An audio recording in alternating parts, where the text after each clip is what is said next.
रुक करेंगे डोईवाला से खबर का, जहां टाउनशिप बनाए जाने को लेकर डोईवाला की जनता आक्रोशित नजर आ रही है, जिसके चलते संयुक्त किसान मोर्चा के बैनर तले किसानों और आमजन का अनिश्चितकालीन धरना पिछले काफी दिनों से जारी है। इसी को लेकर किसानों ने प्रशासन पर धरना खत्म करने के दबाव का आरोप लगाते हुए उग्र आंदोलन की चेतावनी दी है। वहीं कांग्रेस पूर्व जिला अध्यक्ष गौरव चौधरी ने प्रेस कॉन्फ्रेंस करते हुए टाउनशिप को लेकर बड़े खुलासे किए हैं। उन्होंने सरकार पर डोईवाला की जनता को भ्रमित करने के आरोप लगाते हुए कहा कि वो दस्तावेज दिखाए जिसमें विदेशी कंपनी को 87 करोड़ में टाउनशिप का लेआउट तैयार करने का ठेका दिया गया है। किसानों का शोषण बंद करो, बंद करो, बंद करो। देखिए, अभी पिछली बार यहाँ राकेश टिकैत जी भी आए थे। यहाँ की सरकार जो एक स्मार्ट सिटी बना रही, यहाँ के किसानों की घर और ज़मीन हड़पने का काम कर रही, तो वो हम किसी भी सूरत में बर्दाश्त नहीं करेंगे। और जो प्रेस विज्ञप्ति यहाँ की सरकार ने जारी करी वो पूर्ण रूप से फर्जी है।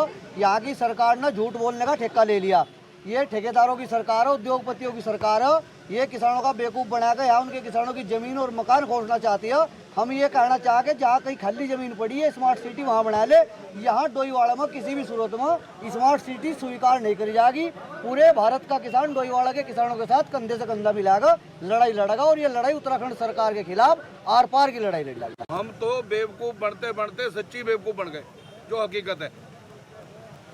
कल तक क्या कहा जा रहा था, रात तक क्या कहा जा रहा, उसके बाद माननीय पूर्व मुख्यमंत्री जी बीच में आए, उन्होंने आके सारे पे पानी फेर दिया। वो कह रहे धामी जी के भी हाथ में कुछ नहीं है। अब तो इनके धामी जी के भी आका जो ऊपर दिल्ली में बैठे हैं वही कुछ करेंगे इसमें। तो बताओ हम लोग क्या करें? आप पत्रकार ही बताओ कि आप एक हमारा चौथा स्तंभ हो, आप ही बताओ हम लोग करें क्या? हमारे पे कोई रास्ता नहीं है। कल एसडीएम महोदय यहाँ शाम तक आए, रात धरने में 7-8 बजे तक। वो कह रहे मैं जिम्मेदार हूँ। एक प्रेस व्यक्ति जो देहरादून से उनके पास आई होगी, उसे लेकर उन्होंने कहा हर तरीके से मैं जिम्मेदार हूँ, आप धरना खत्म कर दो। हम लोग भी थोड़े आश्वासन में आने लगे। उनके वाकई तहसीलदार साहब थे, हमारे क्षेत्राधिकारी महोदय थे साथ में, तो हमने कहा भी शायद कोई बात सही हो। लेकिन उसी समय जैसे वो उसमें श्लोक आता है ना गीता में कि यदा यदा ही धर्मस्य ग्लानिर्भवति वार्ता अभ्युत्थानम धर्मस्य तदात्मनम सर्वम्याम, और हरीश रावत जी प्रकट हो गए अचानक ही। जैसे उन्हें कृष्ण भगवान ने भेजा हो, आए बीच में बैठे, तो हमारे एसडीएम महोदय भी सरक गए और लोग भी धीरे धीरे सरकने हो गए आसपास को। तो उन्होंने बताया कुछ नहीं, इनके हाथ में कुछ नहीं, ये तो अब कैबिनेट का मामला बन गया और कैबिनेट से निरस्त हो गए तब होगा। ये हमारे जो शहरी विकास मंत्री है ना प्रेम जी, जो कह रहे बहुत शुभ दिन आ गए, टाउनशिप बन रही। हमारी टाउनशिप तो बनेगी, मकान तेरे भी नहीं रहने के डोले बात है। और बड़ी अफसोस की बात है कि एक और सरकार कह रही है कि कोई प्रस्ताव नहीं है। दूसरी ओर तो हमें ये जानकारी मिली है उन्हीं विभाग के माध्यम से कि सरकार ने प्राइवेट स्कूल और प्राइवेट अस्पताल के मालिकों के साथ मिलकर ये प्रस्ताव भारत सरकार को भेजा है। उस प्रस्ताव में लिखा है कि ये जो राजधानी का टाउन सैटेलाइट टाउन बनेगा, तो राजधानी का सैटेलाइट टाउन बनाने के लिए डोईवाला का चयन किया गया। इसके तमाम कागजात वहाँ भेजे गए और भारत सरकार ने बहुत सारी क्वेरीज इनको भेजी कि आपके इन सवालों का जवाब दीजिए। इन्होंने डोईवाला टाउनशिप को लेकर जो प्रस्ताव भेजा है उसमें यह भी कहा है कि इसके नज़दीक जो है हवाई अड्डा है, इसके नज़दीक रेलवे स्टेशन है, आसपास तमाम एम्स है, देहरादून का मेडिकल कॉलेज है और हरिद्वार से लेकर चारों तरफ जितनी भी बेहतरीन चीज़ें थी वो इसके लिए बताई गई।